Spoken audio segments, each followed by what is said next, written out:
فتح ہو گیا، صرف 7 یا 8 بندے قتل ہوئے، اس پہ بھی آپ علیہ السلام کی آنکھوں سے آنسو رواں دماد ہیں۔ انگریز لوگ لکھتے ہیں کہ جس وقت حضور صلی اللہ علیہ وسلم دنیا میں تشریف لائے اس وقت عرب قوم دنیا کی پست ترین قوم تھی، سب سے زیادہ گھٹیا قوم تھی، لیکن آپ صلی اللہ علیہ وسلم نے محنت کی۔ کتنا عرصہ ملا؟ 10 سال کی قلیل مدت۔ آپ صلی اللہ علیہ وسلم کو نبوت ملنے کے بعد 23 سال کا عرصہ ملا، لیکن 23 سال میں سے 13 سال تو آپ نے مکہ میں گزارے۔ مکہ میں تو لوگوں نے آپ کو کام نہیں کرنے دیا، ہمیشہ کے لیے شدید حالات میں آپ کو کس کے رکھا۔ حالت یہ تھی کہ 3 سال تو آپ نے شعب ابی طالب میں اپنے خاندان کے ساتھ محصور ہو کے گزارے، اس طرح گزارے کہ ان کو گندم کا ایک دانہ بھی نہیں پہنچ سکا، درختوں کے پتے کھا کر، گھاس کی ٹنکے کھا کے گزارا کرتے رہے۔ ایسے شدید حالات میں آپ کیا کام کر سکتے تھے؟ گویا کہ 13 سال تو آپ کے ویسے ہی مکہ مکرمہ میں چلے گئے۔ ہاں، جب آپ مدینہ منورہ تشریف لائے تو آپ کو 10 سال ملے، 10 سال آپ کو کچھ کھل کے کام کرنے کا موقع ملا۔ پھر اس قلیل مدت میں آپ نے وہ کارنامے سر انجام دیے کہ انسانی عقل تسلیم کرنے سے قاصر ہو جاتی ہے۔ استاد تو ایک تھے، لیکن شاگرد دیکھیں گے تو ہر شاگرد کا رنگ دوسرے سے جدا، ہر شاگرد اپنے شعبے میں، اپنے میدان میں امام بن گیا۔ چنانچہ ہم دیکھتے ہیں حضور صلی اللہ علیہ وسلم کی دنیا سے تشریف لے جانے کے بعد آپ کے کچھ صحابہ تو درس تدریس میں مصروف ہو گئے اور تدریس کے میدان میں جھنڈے گاڑ دیے۔ حضور صلی اللہ علیہ وسلم کی دنیا سے تشریف لے جانے کے بعد بعض صحابہ کرام کمانڈر ان چیف بنے، قیصر اور کسرا کے ساتھ پنجہ آزمائی کر لی۔ کچھ صحابہ کرام نے عنان اقتدار کو سنبھالا اور جہان بانی کے ایسے اصول وضع کر دیے کہ آج کے حکمران ان اصولوں سے رہنمائی حاصل کرتے ہیں۔ کچھ نے زہد اور ترک دنیا کا شعبہ اختیار کر لیا اور ایسے تارک دنیا بن گئے کہ سابقہ امتوں کے زہاد اور تارک دنیا لوگوں کو بھی پیچھے چھوڑ دیے۔ آپ کا ہر صحابی اپنے میدان میں ستارہ بن کے چمکا۔ حضور صلی اللہ علیہ وسلم نے مختصر مدت میں اتنا بڑا کام کیا۔ 10 سال کی قلیل مدت میں آپ نے لاکھوں لوگوں کو اپنا ہم نوا بنایا۔ 10 سال کی قلیل مدت میں آپ نے 10 لاکھ مربع میل سرزمین پہ اسلام کا جھنڈا گاڑ دیا۔ آپ نے قلیل مدت میں زیادہ کام کیا۔ دوسرا کمال یہ کہ آپ نے بہت کم نقصان کے ساتھ بہت بڑا انقلاب برپا کر دیا۔ انسانی جانوں کا بہت کم نقصان ہوا۔ دنیا میں ہم دیکھتے ہیں انقلابات آتے ہیں، جب انقلابات آتے ہیں تو خون کی ندیاں بہہ پڑتی ہیں، بچے یتیم ہوتے ہیں، عورتیں بیوہ بن جاتی ہیں، والدین بے سہارا ہو جاتے ہیں۔ حضور صلی اللہ علیہ وسلم نے دنیا میں انقلاب برپا کر دیا۔ چنگیز خان اور ہلاکو خان کے حالات پڑھ لو۔ جس شہر میں داخل ہوتے تھے ایسا قتل عام کیا کرتے تھے کہ شہر کے قریب بہنے والی نہریں اور دریا 6 مہینے تک مسلسل سرخ خون بہایا کرتے تھے۔ انسانی کھوپڑیوں کی مینار بنا کے اس پہ کھڑے ہو کے فتح کا اعلان کیا کرتے تھے۔ میرے محبوب صلی اللہ علیہ وسلم کا انقلاب انتہائی پرامن انقلاب تھا۔ کچھ عرصہ پہلے کی بات ہے، آپ کی اسی مہذب دنیا کے درمیان جب پہلی جنگ عظیم لڑی گئی، اس میں 64 لاکھ بندے بلا مبالہ قتل ہوئے۔ دوسری جنگ عظیم میں 3.5 کروڑ بندے قتل ہوئے۔ آپ کا یہ ملک جو اللہ تعالیٰ کی نعمت بن کے ہمیں ملا ہوا ہے، یہ ملک ہمیں کسی نے خیرات میں نہیں دیا، اس کی خاطر ہمارے اکابر نے خون بہایا ہے۔ 64 لاکھ بندوں کا خون اس کی بنیادوں میں شامل ہو چکا ہے۔ انقلابات ایسے آتے ہیں، یہ تو چھوٹے چھوٹے انقلابات۔ حضور صلی اللہ علیہ وسلم کا لایا ہوا انقلاب 10 سال کی قلیل مدت میں 10 لاکھ مربع میل سرزمین پہ اسلام کا جھنڈا گاڑ دیا، اور اس عظیم انقلاب میں مسلمانوں اور کافروں دونوں جانب سے جو انسانی جانیں چلی گئی ان کی تعداد 1018 بنتی ہے۔ दोनों जानिब से 1018 बंदों के नुकसान पे आप सल्लल्लाहु अलैहि वसल्लम ने ऐसा इनकलाब बर्पा कर दिया। हम कह सकते हैं कि आप अलैहिस्सलातु वस्सलाम का ये इनकलाब ये दुनिया का सबसे ज्यादा पुरअमन इनकलाब था। बहुत कम वसाइल के साथ आपने ये इनकलाब बर्पा कर दिया। जब लोग इनकलाब लाते हैं, तहरीकें चलाते हैं, तहरीकों के लिए पैसा चाहिए होता है, लोग बिलियंस डॉलर पानी की तरह बहा देते हैं। पैसा बहाएंगे तो कुछ लोगों को साथ शामिल करेंगे। आप लोगों ने नहीं देखा कुछ अरसा पहले जो तहरीकें चल रही थी, कैसे वो लोगों को पैसे के जोर पे साथ मिलाने की कोशिश कर रहे थे। लेकिन ये एक ऐसा इनकलाब था जहां वसाइल का जबरदस्त फुकदान था। और इनकलाब के जो दाई थे वो खुद कहा करते थे, अल्लाहुम्मा अह्यिनी मिस्कीना व अमीतनी मिस्कीना वहशुरनी यौमल क़ियामति फी ज़ुमरतिल मसाकीन। अल्लाह रब्बुल इज़्ज़त ने फरमाया मैं आपके लिए उहद का पहाड़ सोने का बना दूं। अब अकल तो ये कहती है कि हाँ हाँ सोना तो चाहिए, आगे जो इनकलाब लाना है, जरूरत है माल पैसे की, नहीं। फरमाया अल्लाह मुझे इसकी कोई जरूरत नहीं है। अजीब इनकलाब था। जब हालत जंग में होती है कौम, फौज को सहूलियात ज्यादा दी जाती हैं, खाने पीने की फरावानी, ताकि इनके हौसले बुलंद रहें, हौसले पस्त न हो।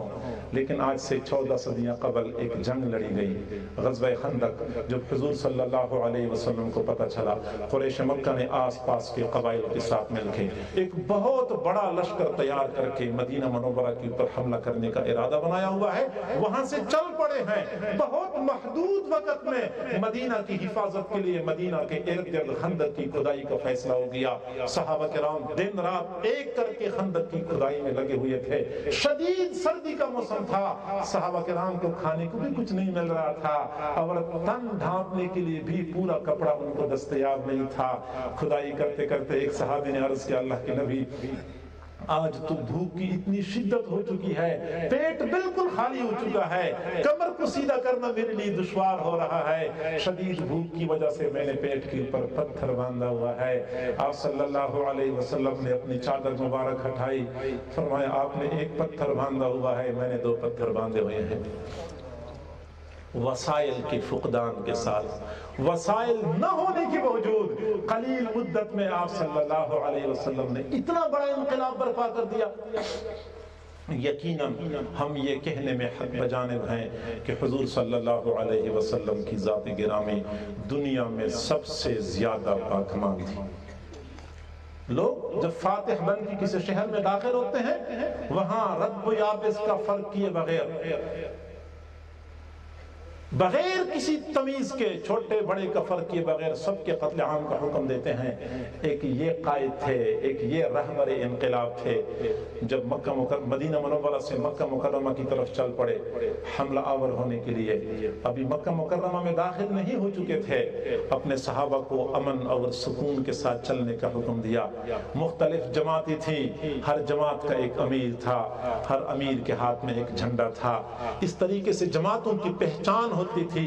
अंसार की जमात का अमीर हजरत साद बिन उबादा रज़ी अल्लाह तआला अन्हु थे। हजरत साद बिन उबादा रज़ी अल्लाह तआला अन्हु के हाथ में अंसार की जमात का झंडा था। मक्का मुकर्रमा के करीब पहुंचे, उन्होंने जोश में आके एक नारा लगाया, अल यौम यौमुल मलहमा, आज तो लड़ाई का दिन है, आज तो हम कुफार से लड़ेंगे, चुन चुन के हम बदले लेंगे। हुजूर सल्लल्लाहु अलैहि वसल्लम ने जो ही ये सुना कि साद बिन उबादा ये कहता है, फरमाया बि'सा मा कुल्ता, साद तूने बहुत गलत कहा है। हालांकि साद तो हुजूर अलैहिस्सलातु वस्सलाम के मेजबान थे, अंसार मदीना तो हुजूर के मेजबान थे। फरमाया आपने बहुत बुरा कहा है, ये न कहो अल यौम यौमुल मलहमा, बल्कि ये कहो अल यौम यौमुल मरहमा, आज तो रहम करने का दिन है, आज तो रहम करने का दिन है। आज हम काबा को अजमत देंगे, मक्का को अजमत देंगे।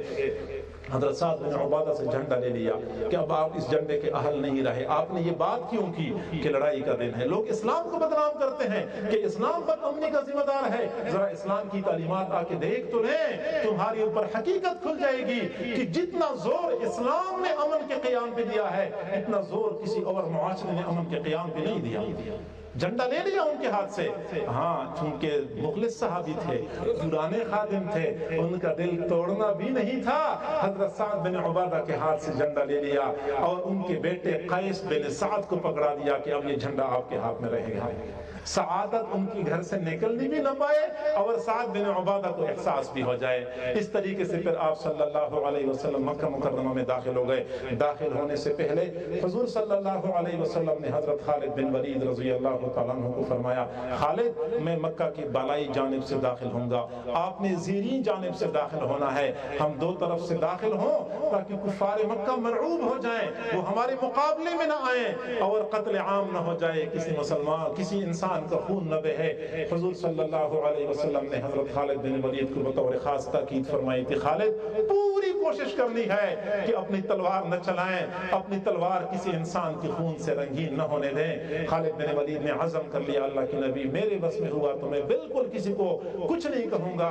हुजूर सल्लल्लाहु अलैहि वसल्लम मक्का के बलाई जानिब से दाखिल हो रहे थे। ये वो दिन था, बंदे का दिल तो कहता है कि चुन चुन के बदला लिया जाए। आप सल्लल्लाहु अलैहि वसल्लम का हाफजा कमजोर नहीं था। आज से 8 साल पहले जिस जालिमाना तरीके से हुजूर सल्लल्लाहु अलैहि वसल्लम को मक्का मुकर्रमा से निकाला गया था, वो सारे मनाजिर आप अलैहिस्सलातु वस्सलाम की दिमाग में और हाफजे में महफूज थे।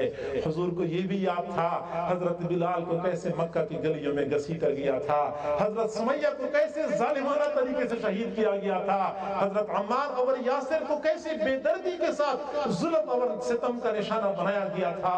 सब कुछ हुजूर को याद था। आज वो चाहते वो तमाम तर मजालिम का चुन चुन के बदला ले सकते थे, नहीं, वो तो बदला लेने के लिए नहीं आए थे, वो तो दुनिया को अमन का पैगाम देने के लिए आए थे। आपने ऐलान कर दिया, जो बंदा मस्जिद हराम में पनाह ले ले उसकी जान मअमून है, जो बंदा हजरत अबू सुफियान रज़ी अल्लाह अन्हु के घर में पनाह ले ले उसकी जान भी महफूज है, जो बंदा अपने घर में दरवाजा बंद करके पनाह ले ले उसकी जान भी महफूज है। मक्का मुकर्रमा में दाखिल हो रहे थे, जब कोई जर्नल फातिह बन के किसी शहर में दाखिल होता है, उसकी शान शौकत, ठाट बाट सब कुछ दीदनी होता है, अकड़ के वो चलता है, सीना बाहर को निकला हुआ, गर्दन अकड़ी हुई, इस अंदाज से उसने चलना होता है। लेकिन ये कैसे फातिह थे, कैसे आजिज़ी के साथ, मस्कनत के साथ मक्का मुकर्रमा में दाखिल हो रहे हैं। सवारी के ऊपर सवार हैं, सर मुबारक झुका हुआ है, ज़बान के ऊपर सूरतुल फतह की आयत की तिलावत चल रही है, पेशानी इतनी झुकी हुई है, आजिज़ी इतनी है कि ऊंट की पालान की लकड़ी के साथ आपकी पेशानी लग रही है। इस आजिज़ी के साथ आप मक्का मुकर्रमा में दाखिल होते हैं, अमन और अमान का जायजा लेते हैं, मुतमईन हो जाते हैं, इंतजार करते हैं कि दूसरी जानिब से खालिद बिन वलीद ने आना था, वो किस अंदाज से दाखिल होते हैं। दूर से हुजूर सल्लल्लाहु अलैहि वसल्लम ने खालिद बिन वलीद को देखा कि खालिद बिन वलीद की तलवार चमक रही थी।